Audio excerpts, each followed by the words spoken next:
პირდაპირ ეთერში სტუმართან ერთად დავბრუნდით ჩვენი სტუმარი გახლავთ წნეთის წმინდა ნინოს სახელობის ტაძრის მღვდელმსახური დეკანოზი ლევან ფიროსმანიშვილი. დაგლოცეთ მამაო. მოგესალმებით. აი გიორგი გადაცემის დასაწყისში გააცნო ჩვენს ტელემაყურებელს ჩვენ საუბრობთ ვერცხლის მოყვარეობის ცოდვის შესახებ. მამაო, აი პირველი შეკითხვით მინდა მოგმართოთ ადამიანის ბუნება ხშირ შემთხვევაში არის ხარბი, მას აქვს რაღაც სიმდიდრის მოხვეჭის, მატერიალური კეთილდღეობისკენ სწრაფვის თვისება.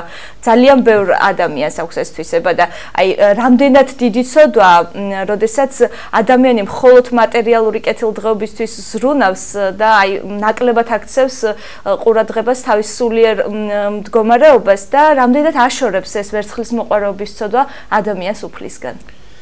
რამდენადაც ადამიანი ხატი და მსგავსია ღვთისა შემოკრება გარკვეულწილად საკუთარ თავში რაიმესი ეს ბუნებრივად დამახასიათებელია, თუმცა მას უფრო სულიერი სახე უნდა კონდეს და როდესაც ადამიანი ამ შემთხვევაში მატერიალურზე განსაკუთრებულ აქცენტს აკეთებს და ფაქტიურად მომხვეჭელობაზე გადადის, ეს უკვე ადამიანისთვის დამამძიმებელი და დამამტკუნველია, რადგან ადამიანს რეალურად ის ყოველივე ყოფით საკითხად უნდა კონდეს და არ უნდა კონდეს ყოველდღიურად დამამძიმებელ ფაქტორად და საერთოდ რამდენადაც ადამიანი მით უფრო მეც მოიხვეჭავს მისი გული და გონება იქითკენ მიიდრეკება საბოლოოდ მას ამძიმებს და თუ დაუფიქრდებით იმას რომ ყოველივე წარმავალია, ყოველივე დასასრული აქვს და თუ გავიხსენებთ იმასაც რომ ადამიანი იბადება არაფრის მქონე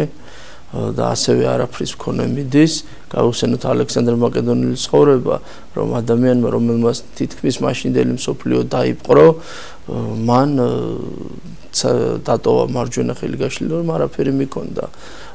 ადამიანი რომელიც საერთოდ ქრისტიანობის შესახებ წარმოდგენა არ ქონდა, მას ეს გააზრებული ქონდა, მიუხედავად იმისა, რომ შეპყრობილი იყო მსოფლიოს დაპყრობის სურვილით. მიუხედავად ამისა, იგი ამ საკითხს ამგვარად უყურებდა და ჩვენ მით უმეტეს გვმართებს, რომ ვიცოდეთ, რომ ცარიელი მოდივართ, ცარიელი მოდივართ. ერთადერთი რაც შეგვიძლია ეს შევიძინოთ სულიერი და სულით სავსეინ წავიდეთ და მაცხოვარი ამბობს, რომ ნუ იუნჯებთ ქვეყანაზეო, და იუნჯეთ ცათაშინაო. რასაც სადაც იქნება თქვენი საუნჯე, თქვენი გულიო, თქვენი საუნჯეო, თქვენი გულიც იქ იქნება.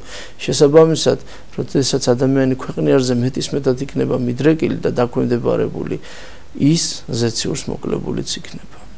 ჩვენ საუბრის განმავლობაში აუცილებლად შევეხებით იმასაც, რომ სიმდიდრე თუ კი მას სწორად გამოიყენებს ადამიანი და არსებობს საბედნიეროდ ჩვენ გარშემო ისეთი ადამიანები, რომლებიც ამას სწორად იყენებენ, სულაც არ არის დამღუპველი ადამიანისთვის და პირიქით ძალიან ბევრი სასიკეთო საქმის კეთება შეიძლება, თუმცა მანამდე ბუნებრივად მიჩნდება ეს კითხვა, აი წმინდა მამები ამბობენ და მართლმადიდებლური სწავლებით ვიცით, რომ აი ყველა ცოდვის დასაწყისიო არის ამპარდავნება. ხოლო ყველა ბოროტების ფესვი ვერცხლის მოყვარეობა.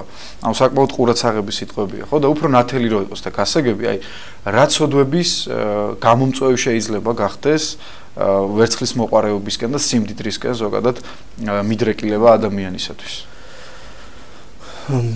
მომხვეჭელობა ამ შემთხვევაში ვერცხლის მოყვარება ადამიანში გამოწვეულია სიხარბიდან გამომდინარე. და ადამიანში ეს გაუცნობიერებელი გრძნობა, ანუ ის მე ყველაფრის მიმართ მოხვეჭელი დგება, ხდება, არა მხოლოდ ამ შემთხვევაში აღნიშნოთ, რომ ვერცხლის მოყვარება არ გულისხმობს საკუთრივ ლითონის, ფერადი ლითონის სიყვარულს, ეს გულისხმობს სიმდიდრის დაგროვება, სიმდიდრის მოხვეჭას და ეს იწვევს სიხარბეს, რომელსაც ადამიანი დაქვემდებარებული ხდება მასზე, ანუ ყველაფრის მოგროვება უნდა და რაც ყველაზე საშიში ადამიანისთვის და პირდაპირ ამპარტავნებასთან ახლოს დგას, ეს არის პატივმოყვარეობა. ანუ მას უჩნდება ალბათ, ხა თავისთავად პატივმოყვარეობა, მაგრამ ალბათ როდესაც გააქვს რაღაცა შესაძლებლობები ადამიანს, ალბათ გძნობ, რომ ბევრი რაღაცის გაკეთება შეგიძლია რა და მე სხვანაირი შინაგანი განწყობები ჩნდება ალბათ. ცნობილი მხატვრული ფილმიდან მელოდრამიდან კეთო და კოტეში გავიხსენოთ ვაჭრის კეთევანის მამის მდგომარეობა ერთი ღამაკლიაო. თავადი ლევანის, ხო? მას უნდა თავადი სტატუსი, ანუ რა სიმდიდრიდან, ვერცხლის მოყვარეობიდან ის პატივისკენ, მოყვარეობისკენ იდრიგება. ეს ბუნებრივად დამახასიათებელია. თუმცა ერთი რამე აღვნიშნოთ, რომ ვერცხლის მოყვარეობა არ არის გამომხატველი ასეთ ცალსახად ფორმად ვთქვათ დიდრების. არა, ეს ნებისმიერი ადამიანის თვის შესაძლებელი არის მისი ხელწვდომიდან და არეალიდან გამომდინარე.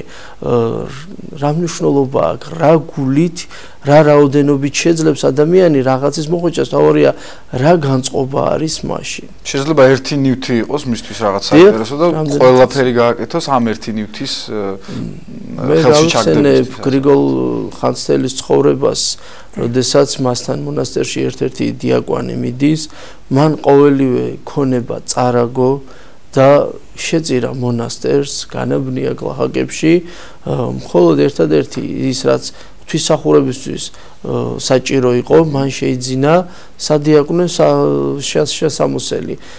ორიოდე სიტყვით მინდა აღვნიშნო, რომ თვითონ ბასილი დიდი, რომელიც ამ ქვეყნიდან გავიდა და ადამიანი თითქმის მთელი მცირე აზიის, კესარია კაბადოკიის მთავარეპისკოპოსი იყო და ეს უნიშნულოვანეს კერას წარმოადგენდა მაშინდელი ცივილიზაციათა შესაყარი იყო, შესაბამისად როგორც მთავარეპისკოპოსი ბუნებრივი იქნებოდა, რომ რაიმე სიმდიდრე ქონოდა გარდაცვალების შემდეგ მას არ აღმოაჩნდა არანაირი არც მის პირადი ჩოხის და წიგნის გარდა, დანარჩენი ვერაფერი ვერ უპოვეს. თუმცა მისი დაჟინებული სწავლებაა და ასევე იოანე ოქროპირის, რომ მღვდელსახურს სამღვდელო შესამოსელი აუცილებლად მოწესრიგებული უნდა ქონდეს, ვინაიდან მისი გარეგნული სახე სიმბოლურია ღვთაებრივი ზეციური ბრწყინვალებისა. მართალია მდარე შედარებაა, მაგრამ საღვთისმეტყველო მოთხოვნით, ასე ვთქვათ, სიმბოლური ენით ეს დატვირთვა აუცილებელი იყო და ამ დიაკვანმაც გრიგოლ ხანძთელის ცხოვრებაშიც ბუნებრივად ეს ჩაიდინა, მაგრამ მოხდა მის ცხოვრებაში ერთი ესეთი ფაქტი. მორიგი მსახურების დროს ერთ-ერთ დიაკვანს მონასტერში არ აღმოაჩნდა შესამოსელი და მღვდლის კურთხევით მან ის შეიმოსა. ამის გამო ის დიაკვანი განრისხდება და გრიგოლ ხანძთელი უპასუხებს, რომ შენო ანგარებით მოქმედებო და როგორ მოქმედებო ანგარებითო დიაკვანი აღშფოთება მე მთელი ჩემი ქონებაო შევწირეო და მონასტერს და გლახაკებს გავეციო და რაც შენ გაეციო ყველაფერი ამ შესამოსელში ჩადეო. ანუ რა, რომ შეიძლება ადამიანს ერთი კონდეს, მაგრამ ანგარებითად კონდეს, შეიძლება ადამიანს მრავალი კონდეს, მაგრამ შინაგანად ყველაფრისგან თავისუფალი იყოს. მამებიც გვასწავლიან ამის შესახებ, რომ უკაცრავად ადამიანის წმინდა წერილი არა უქონელობას გვასწავლის, როდესაც საუბარია სიგლახაკეზე, არამედ მომხვეჭელობისგან განთავისუფლებას, ანუ ვნებისგან განთავისუფლებას გვასწავლის. აბრაამის ცხოვრება რო გავიხსენოთ ბიბლიურ პერსონაჟთაგან, თუნდაც საკმარისია მხოლოდ აბრაამის ხსენება, ერთს ვიტყვი, რომ უმდიდრესი იყო თავისი ეპოქაში, იმ არეალში, სადაც ის ცხოვრობდა. პირდაპირ აღვნიშნოთ, რომ მას 318 მსახური ყავდა მამაკაცის სახით. იქ თავისთავად მას იქ თავისი ოჯახები შედიოდა, რომელ ოჯახებსაც თავისი სარჩო და საბადებელი ჭირდებოდა და უზარმაზარი ქონების პატრონი იყო. თუმცა შინაგანად ის აბსოლუტურად თავისუფალი იყო მათგან, მას უყურებდა როგორც ყოფით საკითხს, ყოფით საჭიროებას და იმასაც აანალიზებდა, რომ მათი შემოკრება, მათი განკარგვა საჭირო იყო, ვინაიდან აბრაამის ყოფაზე იყო დამოკიდებული იმდენი სულით. შევთვალოთ, რომ სულ ცოტა 1000 ადამიანის მდგომარეობა, ანუ მისი მეურვეობა ეს იყო განმაპირობებელი სხვათა ყოფისა, მათ სხვათა ცხოვრებისა, მაგრამ ამ დროს ის აბსოლუტურად თავისუფალი იყო, რისი ნიშანი და დასტურიც არის, რომ ღვთისთვის ის არაფერს იშურებდა და შესაწირავის სახით ის საკუთარი ძეც ყველაფერს, რა თქმა უნდა, საუკეთესოს წირავდა და როდესაც ადამიანის ყოველ დიდი საუნჯე ღმერთმა შვილი მოთხოვა, ის შესაძლებლად წაიყვანა. ასევე საინტერესოა იობის მაგალითის გახსენებაც ბიბლიიდან საოცარი მაგალითიც. შიშველი მივდივარ. მამო, აი თქვენ თქვით, აი აგერ მაგალითი მოიყვანეთ შესანიშნავი, მაგრამ თანამედროვე ადამიანისთვის ძალიან ძნელია აი ამ ზღვარის დაცვა. ჩვენ ვახსენეთ რომ თქვათ ადამიანი მატერიალური კეთილდღეობისთვის ზრუნავს, მაგრამ ხშირ შემთხვევაში ეს სუდის სულაც არ არის. მას შეუძლია კეთილი საქმეებისკენ მიმართოს, ის თავისი დაგროვილი თქვათ ქონება გამოიყენოს იმისთვის, რომ მიიღოს კარგი განათლება, რაღაცა მოწყალება გასცეს და ასე შემდეგ. მაგრამ ხშირ შემთხვევაში ამ დროს ადამიანი ზღვარს ვერ ინარჩუნებს და უკვე აი ფულის სიყვარულში გადასდის და უკვე ცოდვაში იზრდება. აი სად გადის ზღვარი და როგორ უნდა შეძლოს ადამიანმა ამ ზღვარის დაცვა? რამდენად რთულია? პირველ რიგში ადამიანს უნდა ახსოვდეს, რომ ყველაფერი ამოვება. ყოველივეს თავისი დასასრული აქვს და ალექსანდრე მაკედონელივით ვერავინ ვერსად ვერაფერს ვერ წაიღებს. თუმცა შეიძლება ვთქვათ, რომ შვილებს დაუტოვოთ, რა თქმა უნდა, შვილებთან მზრუნველობა ჩვენ გვმართებს, მაგრამ გავხსენოთ იმ მდგომარეობაში არ აღმოჩნდეთ, რასაც ნოდარ დუმბაძე თავის თეთრ ბაირაღებში შენიშნავს, რომ თუ კი ყველაფერს შენ გააკეთებ, მათ შეუძენ აგარაკებს თაში, ზღვაში, ბარში, ასე შემდეგ. თუ კი მათ ყველაფერს ჩვენ მოუწყობთ მეგობრებში გასვლათ, მაშინ ისინი რაღაც გააკეთებენ და ისინიც სამართლიანად შენიშნავს, მართალია ნეგატიური პერსონაჟით, მაგრამ პერსონაჟის პირით, მაგრამ იქვე ძალიან სამართლიანად ამბობს, რომ როგორი ფურუნკულიც ხარ, თავად ისეთ ფურუნკულებს გამოზრდი შვილებსო და ამიტომ თქვათ, რომ პირველ რიგში ჩვენ შვილებისთვის გვინდა ყველაზე საუკეთესო. თავარია ჩვენ შვილები აღზარდოთ, მეურვეობაც და მზრუნველობაც, რა თქმა უნდა, ჩვენ გვმართებს, მაგრამ ძალიან დიდი ყურადღებაა საჭირო და პირველ რიგში ჩვენ თავს უნდა ვასწავლოთ ეს ყოველივე ამოვება, ეს ყოველივე წარმავალია, მას ა ブラ ამივით, როგორც ყოფით სახმარს, ისე უნდა მიუდგეთ და შვილებსაც ეს შთაუნერგოთ. იოანე კიბისახსერელი ძალიან სამართლიათ ამბობს და გუშინაც გადავიკითხე ეს სიტყვები და ძალიან ახლოს მოვიდე ჩემთან, როდესაც ადამიანი სიმდიდრის შეგროვებას იწყებს ოცნებობს სიკეთის და წყალობის გაცემით, მაგრამ მიდის ხშირად იმ მდგომარეობამდე, რასაც გლახაკთა სიძულვილი ქვია. ამიტომ ადამიანი ყურადღებით უნდა იყოს, როდესაც იგი აგროვებს, მან გაცემაც უნდა იცოდეს. რამდენსაც იშოვის, პარალელურად უნდა გასცეს იმდენივე. აი სწორედ ეს დაეხმარება გაცემა და არა დაგროვება და შემდგომ გაცემა, არამედ პარალელური გაცემა, გაღება წყალობისა, რომ მას მომხვეჭელობამ იგი არ შეიპყროს და არ დათრგუნოს. მამა გამდიდრების, ასე ვთქვათ, არა, ფულის შოვნის და სიმდიდრის მოხვეჭის სხვადასხვა ფორმა და სახეები არსებობს, არა? ხა მე არ შევჩერდები და არ დავიწყებ მათ ჩამოსვლას, თუმცა რამდენიმე შევეხოთ, მე მგონი საინტერესო იქნება. აი მაგალითად, საინტერესოა ადამიანები, რომლებიც ვთქვათ, იღებენ ქრთამს, არა? რომელიც ქვეყნის კანონმდებლობითაც კი ისჯება, არათუ ეს იყოს თქვათ მიუღებელი მართლმადიდებლური სწავლებით. ასევე ქურდობა, რომელიც რაღაცა ჩვევაში გადაეზრდებათ ხოლმე ადამიანებს.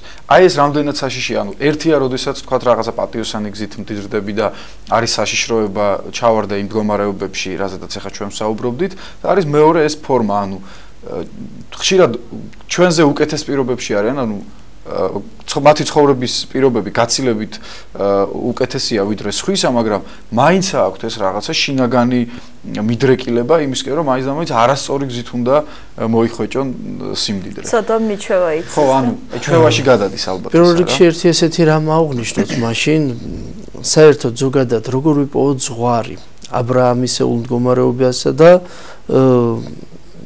ვერცხლის მოყვარეობას შორის, სიმდიდრის სიყვარულს შორის.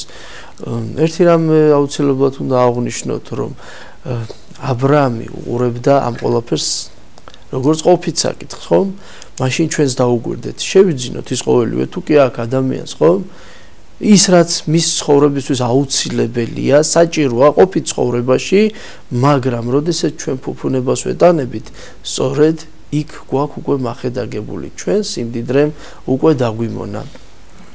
ეხლა ამ შემთხვევაში რასაც ჩვენ ვამბობთ, აღვნიშნოთ, ანგარება ეს ძალიან დამღუპველია. შეიძლება ადამიანისთვის იყოს სულიერი, არა იყოს პირდაპირ ფულის ან რაღაც სიმდიდრის სახით, მაგრამ მას კონდეს მორალური ან რაიმე ისეთი ანაზღაურება ადამიანის მიმართ გამორჩენითი თვალსაზრისით და ეს უკვე ადამიანისთვის დამღუპველია. თვით სათასასუფეველსაც კი შეიძლება ადამიანი ანგარებითად ეკიდებოდეს. იოანე ოქროპირსაც კი აქვს შენიშნული, რომ ზოგჯერ ადამიანები სათასასუფეველს არა უფლის და დიდი სიყვარულის შესაძენად ეძებენ, არამედ იმ უდრტვინველობისთვის და ნეტარებისთვის, რასაც სამოქალაქო ფუფუნება გვია.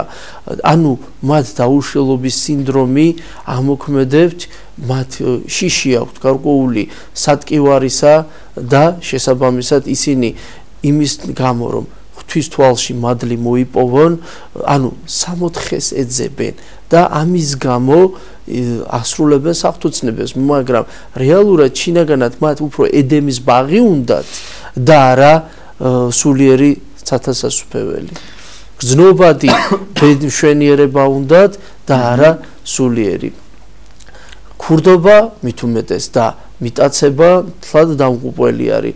მე მინდა აღვნიშნო, რომ ზოგადად იუდას შესახებ მართალია ეს სახარებაში მხოლოდ ერთხელ იყო მითითებული, რომ იუდამ პარავი იყო, ხოლო იუდა ესე პარავი იყო, მაგრამ ზოგადად მის ცხოვრების შესახებ ცნობილია, რომ მას მოციქულებრივი ღვაწლი მაცხოვარმა ძალიან საინტერესო მდგომარეობაში შესთავაზა. ანუ რა, რომ როგორც მაცხოვარი ამბობს, რომ ცოდულთა სინანულად და მოქცევად მოვედი და არა მართალთა წოდებად და მართლაც თუ კი ეშმაკეულს და ასე ვთქვათ, სიძვით შეპყრობილ ადამიანებს მოციქულთა სწორებად ან მენელსაწყებლე დედებად აქცევს, ასევე შემთხვევაში ორი პიროვნება გამოარჩია, ერთი ანგარებითი მათე, ერთი ქურდი ყოფილი, რომელსაც სიმდიდრე უნდოდა ერთსაც და მეორესაც ვერცხლის მოყვარეობა ამოძრავებდათ, მაგრამ მათემ ამ შემთხვევაში შეიშნო, მათე გახდა ქრისტეს სიტყვის მახარებელი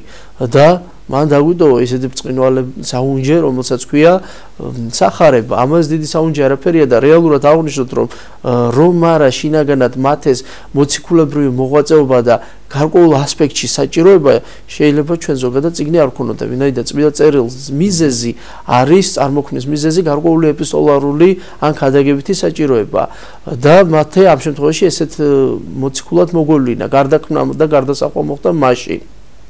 ანუ მან აირჩია უმჯობესი, რაც საუკეთესო იყო, ხოლო იუდას შემთხვევაში, იუდა როდესაც მიდის, მაცხოვარი განშურდავს მის რეალურ მდგომარეობას, მის არათუ მომავალ ხვედს თავის ყოვლისწოდნეობიდან, არამედ მის რეალურ ბუნებას, თუმცა აძლევს შესაძლებლობას, რომ საღვთო მადლის შემხედვარე, ანუ დაუპირისპირა მაცხოვარმა თავის ცხოვრებით დაანახა წუთიერი და მარადიული და როდესაც იუდა არჩევანს აკეთებს და მოციქულად გაყვება, მაშინ არც მეტი არც ნაკლები პატივმოყვარეობა იღვიძებს, ვინაიდან იგი თვლის, რომ მესიის მოვლინებით და ამხელა ძალმოქმედი ადამიანის გვერდით დიდი შესაძლებლობა ექნებოდა, რომ მას ხელში სიმდიდრე, ანუ მნიშვნელოვანი ფიგურა გახდებოდა და სიმდიდრე მოხდებოდა და თუ დაუგვირდებით გვადრუცი, ანუ ყულაბა ნებაყოფლობით შენაწირი მის ხელში გადიოდა და გახსოვთ კიდეთ ის ცნობილი, რომ 300 დრახნის საფასურს მირონს ნელსაწყებელს როგორ გაეტირა, ანუ მის სურვილი იყო სწორედ მომხვეჭელობა და მიუხედავად იმისა, რომ მაცხოვარმა განჭვრიტა მისი მდგომარეობა, მაინც შესაძლებლობა მისცა. ჩვენ ცხოვრებაში ხშირად არის ღმერთი გვაძლევს ყოველივეს და ამას ვერ შევიშნოთ. მე გავიხსენებ ერთ მცირე მაბატიეთ გამიგრძელდა სიტყვა, მაგრამ საინტერესოა. პატერიკებიდან გავიხსენებ ევლოგი ქვისთლელის ცხოვრებას. იყო ერთი ესეთი ევლოგი ქვისთლელი, რომელიც ღარებთა ზრუნვით იყო დაკავებული, მაგრამ თავად არაფრის მქონე იყო, რასაც მაღაროში მუშაობის დროს დღიურ საფასურს აიღებდა, წამოვიდოდა და გზად ვინც გლაჰაკი შეხვდებოდა, წაიყვანდა და იყიდიდა საზრდოს და სახლში უსმას პინძდებოდა და ამათი გახარებით, რომ სიხარულით, რომ ისინი პურდებოდნენ, აყრობდნენ და მადლობდნენ ღმერთს, რომ ჩვენ ღმერთმა გამოგვიგზავნა ევლოგი და დღეს მშიერნი არ დავრჩით, ის ამით ხარობდა. როდესაც ერთხელ ერთ-ერთი ბერი ამას შეესწრო, იგი აღფრთოვანდა ამით და ღმერთო, ნუ თუო ეს ადამიანიო ამ სიკეთეზე, ამაზე მეტი დიდი სიკეთით ვინ უნდა წარემატოსო და როცა ამას ესახო, რას იზამსო, რაოდენ უფრო მეტ დააპურებსო და უფრო მეტ შეძლებსო სხვათა დასახმარებლათო უფალი უპასუხოდ ტოვებს მის ლოცვას და მრავალგზის ღაღადის შემდეგ ლოცვა იცით შეუსმენელი არჩება უფლის ანგელოზი მოევლინა და ეუბნება რომ მეურვეთ დაუდგები შენო და ასეთ ადამიანსო მეურვეთო მე როგორ დაუდგეო უდიდეს ადამიანსო მაგრამ სიხარულითო მართლაც მოხდა ესეთი რამე შეისმინა უფალმა და ელოგი გაამდიდრა ანუ მან მაღაროში ძიებისას ძვირფას ლითონს მიაგნო ზუსტად ვერცხლის მოყვარეობა რომ იგი როდესაც მას იპოვის დადუმდება ვერაფერს შეძლებს საფიქრალი გაუხდება და შეინახავს თავის სამუშაო ტომარაში და პირდაპირ სახლში წავა და გლახაკებს გაამარჯვებასაც აღარ ეტყვის როგორც წეგან აღნიშნეთ იოანეს წინელის რომ გლახაკ დასახმარებლად აღძრული ადამიანი გლახაკ მოძულეც კი შეიძლება გახდეს და აი ბოლოს ეს ადამიანი იმდენად გამდიდრდება რომ მას გლახაკების დაავიწყდება და ერთვენიერ დღეს დააინტერესა რომ გამდიდრებული რა შვება ოლოგიო ეს ბერი და მიაკითხა და იგი კინწესრით გამოისროლეს გარეთ და ატირებული იქვე დაემხო და უფლის ანგელოზი გამოიწყო და უგუნურო არ იწოდი რას ეხვეწებოდი ღმერთმა ყოველივე უწყეს და აი მართლაც სამი შემთხვევა მათესი იუდასი და ევლოგისი ვინ როგორ შეიშნობს პირველ რიგში ადამიანს აუცილებლად უნდა ახსოვდეს რომ ეძიებდეთ სათასასუფეველს და დანარჩენი ყოველი შეგეძინოთ თქვენ მართლაც ა ブラ ამის შემთხვევა ზუსტად ეს იყო ის ეძებდა ღმერთს და ღვთისაგან ყოველივე შეეძინებოდა და რა შეძდიოდა და რა გაზდიოდა იგი ამას არ აკონტროლებდა თუმცა თუ მეფე ქრეს არ ვახსენებთ მეფე ქრესის დროინდელი არის მამამთავარი ა ブラ ამი ფაქტიურად უმდიდრესი ადამიანი იყო თავის ეპოქის მაგრამ შინაგანად ღვთით იყო მდიდარი და თავისუფალი იყო მატერიალური საჭიროებისგან მამო, აი ჩვენ ძალიან ბევრი ვისაუბრეთ, ძალიან ცოტა დრო დაგვრჩა და აი მოკლედ რომ გითხათ, ბევრი ვთქვით იმის შესახებ, რამდენად მძიმე ცოდვაა ვერცხლის მოყვარეობა, სადამდე მიყავს კიდე სხვა ცოდვები რო გამომდინარეობს და იუდა ისკარიოტელი ახსენეთ, ვერცხლის მოყვარეობის ცოდვა თვითმკვლელობამდეც კი მიიყვანა და ანუ საკმაოდ მძიმე ცოდვაა. აი მიუხედავად ამისა, ძალიან გავრცელებული ცოდვაა სოფლიოში და აი როგორც მოძღვარს ჩაგეკითხებით, რამდენად ხშირად მოდიან ამ ცოდვაში ჩავარდნილი ადამიანები მრევლი თქვენთან და აი რას ურჩევდით თითოეულ მათგანს რჩევის სახით? მე ვერ ვიტყვი, პირდაპირ ვიტყვი რომ არ ვფლობ ისეთ კატეგორიას, რომლებიც მაინც და მაინც პლუტოკრატიას ეკუთვნიან, მაგრამ მე პირდაპირ აღვნიშნავ იუდას შემთხვევიდან გამომდინარე, რომ ადამიანი ნებისმიერ შეიძლება იყოს ანგარებით შეპყრობილი და მას თავიდანვე უნდა ახსოვდეს რითია იგი რითი მოძრაობს, რითი ამოძრავებული. იუდას შემთხვევაში 30 ვერცხლად, როდესაც მან მაცხოვარი გაყიდა, ეს იყო უმცირესი საფასური. მაგრამ ის გულგატეხილი იმის გამო, რომ ღმერთმა მას ის არ შეძინა, რაც მას უნდა და მაცხოვარმა ის არ შესთავაზა, უნიშნელო ფასად ყიდის და მისთვის ვერცხლის მოყვარება, ანუ ამ შემთხვევაში არა ლითონის, არამედ სილიმდიდრის ფულის მოყვარება იმდენად დიდი იყო, რომ მაცხოვარი გაცვალა. მე მქონია ჩემ როლში რამდენიმე ესეთ შემთხვევა რომ მას ან ჩემთან პირდაპირ ან უბრალოდ სხვასთან საუბარში წამოწდა რომ მეო ტაძარში დავდიოდიო მაგრამ ღმერთმა რა მომცაოს ამისოთო და თუკი ადამიანს მოგცა ღმერთმა სული საუნჯე თუკი შენ როდესაც პირველად ცოდვები დამძიმებული მოხვედი თავად მოხვედით ხო ჩვენ ხო არ დაგიძახეთ და ამისგან განთავისუფლება გინდოდათ იმაზე დიბენიერება რაღა იყო როდესაც სული გაგიმრთელად და სინდისი გაგისუფთავად და შეგძინათ უმეტესი რასაც თავისთავი ქვია დიდი მადლობა ჩვენ დავასრულოთ ჩვენი საუბარი მე ვფიქრობ საინტერესო დიალოგი გამოგვივიდა ეგან ივანე ოქროპირი ახსენეთ და მეც გუშინ გადავხედე რაღაც ამასალას და ამოვიწერე ერთ-ერთი გამონათქვამი მისი აზრი სიმდიდრესთან დაკავშირებით და ის ბრძანებს რომ ოქროზე ფიქრითა და ზრუნვით დაკავებულ ადამიანს არ შეუძლია ისწრაფოს სისკენ და სურდეს მარადიული უხსნელი საუნჯე მისი გული ისეა ჩაკეტილი სიმდიდრეში როგორც ლოკოკინა თავის ნიჟარაში რომელსაც არც სურვილი აქვს და არც შესაძლებლობა მოსილდეს მას შეუძლებელია ერთად გიყვარდეს ადამიანს ვერცხლიცა და ღვთის სულიც. ძალიან მნიშვნელოვანი და ყურადსაღები ფრაზა, თუმცა აქვე ისიც დავამატოთ, რომ თავარია როგორ გავიგებთ ჩვენ წმინდა ამბის შეგონებას, სწორად უნდა გვესმოდეს ეს ყველაფერი. საუბრის ბოლოს თქვა ისიც, რომ ჩვენი უწმინდესი ხშირად შეგვახსენებს ხოლმე, რომ ნუ შევეჩვევით სიღარიბეს. თავარია ის ზღვარი, რომელზედაც ჩვენ შევეცადეთ დღეს გვესაუბრა, იყოს დაცული და ყველაფერი კარგად იქნება. ერთი აუცილებლად აღვნიშნოთ, შეიძლება ვინმე გვიპასუხოს, არც ოქრო მაქვს, არც ვერცხლი, არც ფულიო, მაგრამ ვერცხლის მოყვარეობის ნება შეიძლება გააჩნდეს.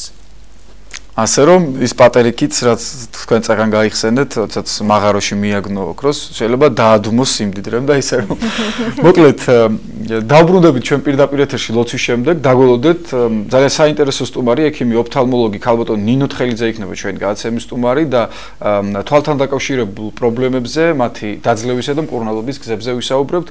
ლოცვის დროა ხარ. ლოცვის დროა ჩვენი სტუმარი შევახსენოთ, ჩვენთან პირდაპირ ეთერში საუბრობდა წყნეთის წმინდა ნინოს სახელობის ტაძრის მღვდელმსახური დეკანოზი ლევან ფიროსმანაშვილი. დავგველოდეთ.